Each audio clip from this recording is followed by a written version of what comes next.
sanctionné on a 17 000 milliards de dettes yi nga xam ne ni nga koy fay par force on va payer cette dette là bu ñu fàttee ni que notre secteur primaire c'est-à-dire la pêche l'agriculture et l'élevage dara doxu ci bu ñu fàttee que notre secteur secondaire il y a plus de 70% des membres wala 80% des membres du secteur secondaire qui évoluent dans l'informel donc qui ne payent pas d'impôts. Vous ne fàttee ni que la plupart de nos entreprises sont des entreprises multinationales étrangères qui rapatrient leurs fonds leur montant il n'y a pas de création de richesse malgré un taux de croissance positif. bu ñu fàttee ni nag que en sanctionnant wala en n'allant pas voter pour Pastef et Ousmane Sonko ils vont bloquer le pays comme Barthélémy Diaz l'a dit dañuy bloquer dëkk bi tey au fond ñoom ñoo nar a souffrir. Maintenant nag ils ont le choix de l'irresponsabilité wala le choix de la responsabilité. L'irresponsabilité mooy topp ay détails yu sewaan yi nga xam ne nii on a dit que ça va être réglé et ça va être réglé ah ou le choix de la responsabilité savoir où en est le pays dëkk bi fan la toll fan lañ nekk où est-ce qu'on en est à quel tournant on est parce que on est dans un tournant bi nga xam ne di nga may bis bu ñuy raté tournant bi c'est fini on sera plus développé xam nga lu tax on sera plus développé parce que déjà on n'aura pas réglé notre secteur primaire on n'est pas autonome Sénégal suñ ko embargo woon tey dans 15 jours ñu ñëppay dee man chaque jour ma wax ko bay li ñuy lekk amul dara li nga xam ne wala 90% de li ñuy lekk jógewul fii bitim réew ak njën yi gisutoo jën l'une des côtes les plus poissonneuses au monde gisutoo jën élevage bi suñu xuloo Mali wala suñu xuloo kii Mauritanie duñ tabaski on n'a pas encore réglé ces choses là ñu bëgg a léegi nag jël les choses wala bëgg a sanctionner benn nit parce que il y a un Samba Ndiaye qui est là daxuñu ko man dama bëgg ñu dax ko dama koy sanctionner mais il faut prendre conscience de fan lañ jëm te xam nga je reviens de pourquoi on ne sera pas développé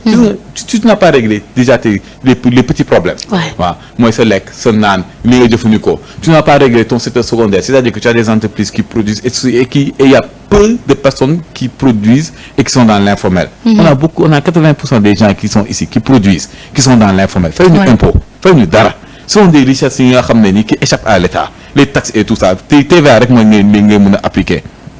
tu n'as pas réglé ça nga xool tubaab bi di naan le monde de demain bi nga xam ne ça a déjà commencé il y a la conquête spatiale 2 il y a l'intelligence artificielle 3 il y a les robots qui vont venir et qui dit robot qui dit automatisation des tâches ak intelligence artificielle c'est-à-dire que travail day wàññeeku les usines à la chaîne dootu amati parce que l'intelligence artificielle va gérer une usine ça a déjà été mis en place il y a des ports en Chine bi nga xam ne ni port bi ñuy liggéey ci imagine port la mu ñu fa liggéey matuñu 100 personnes tout le port est géré par des machines et une intelligence artificielle yow tu n'as pas mu lekkoo naanoo c'est amoo entreprise amoo dara tu n'as rien réglé plus maintenant la technologie qui vient et tout ça mais comment tu vas te développer tu ne seras jamais développé on sera pauvre éternellement te ça nag pour régler ces problèmes là c'est maintenant qu'il faut te ñu ngi ci tournant bi jaddukaay bi suñ ko mbille falaise wala lañ jubal te dañuy potaxi te jaddukaay bi si on veut régler le problème de tournant là il faut qu'on ait la majorité absolue moi je dis même pas qu'on doit avoir la majorité on doit avoir la majorité absolue il faut 3/5 de l'Assemblée nationale pour pouvoir mettre en place la haute cour de justice juger les ministres qui ont détourné suñu xaalis bi après rappeler Macky Sall pour qu'il vienne nous rendre compte par rapport à la gestion du pays et les ordres qui ont été donnés qui a donné les ordres pour tuer xale il y a 85 personnes qui ont été tuées ñoo xam ne ko fàtte ñi di naan ni qui vont pas aller voter wala qui vont sanctionner ñoo fàtte ni c'est parce que réew ñu seen benn ku ñu xam waaw suñu réew ku ñu xam war ñu dóor bal kenn ku ñu xam ne di nga ko xam wala kon bu baax il n'avait pas tenu ce genre de discours là mais le problème je me dis que au fond ces gens-là n'ont pas compris on se bat pourquoi ils n'ont pas compris on se bat pourquoi on se bat pour un Sénégal meilleur on se bat pas pour que Samba Ndiaye soit là ou ne soit pas là Samba Ndiaye le parti a déjà dit ce qu'il a à dire le chef de parti a dit ce qu'il a à dire l'histoire est terminée je reviens encore sur la discipline de parti la discipline de parti elle est importante même sous des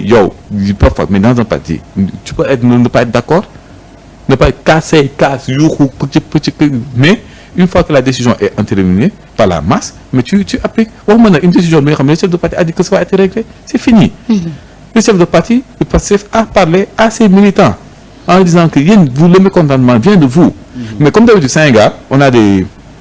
commentateurs qui mélangent tout ñoo jël waxu Sonko waxu le président de la République le président de tous les Sénégalais le père de la nation ñoom ni non il y a quelque chose il y a quelque chose soo moytuwul Bassirou ak Ousmane tey ñoo añ soo moytuwul ils ont passé ils ont déjeuné ensemble toog di xaqataay loolu laa doon wax léegi naa leen patriote bu ñu may opposition bi lu mu réussirul ñu koy may tey opposition bi mooy créer benn zizanie ci diggante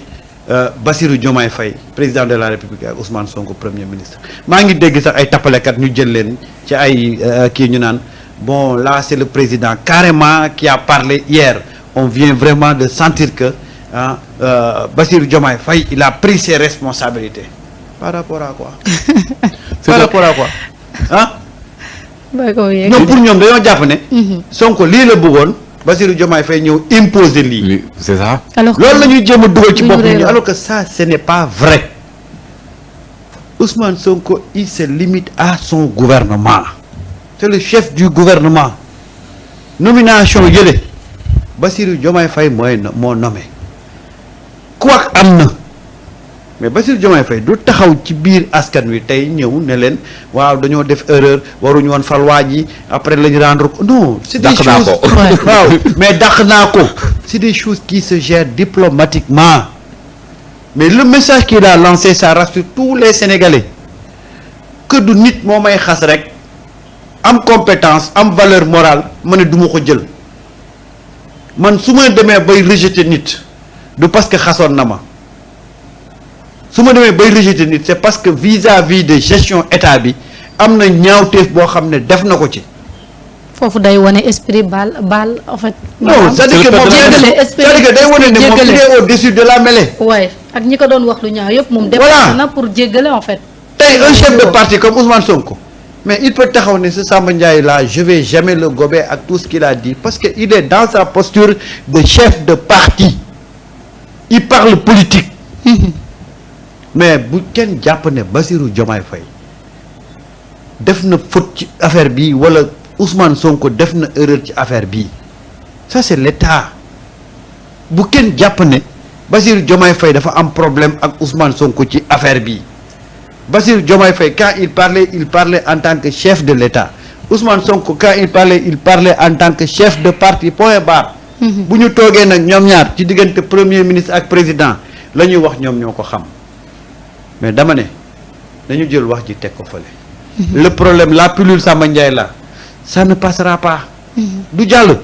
te loolu après les législatives dinañ toogaat fii moo xaal la ko mais dama ne la. ce que les gens doivent retenir mooy tey li am solo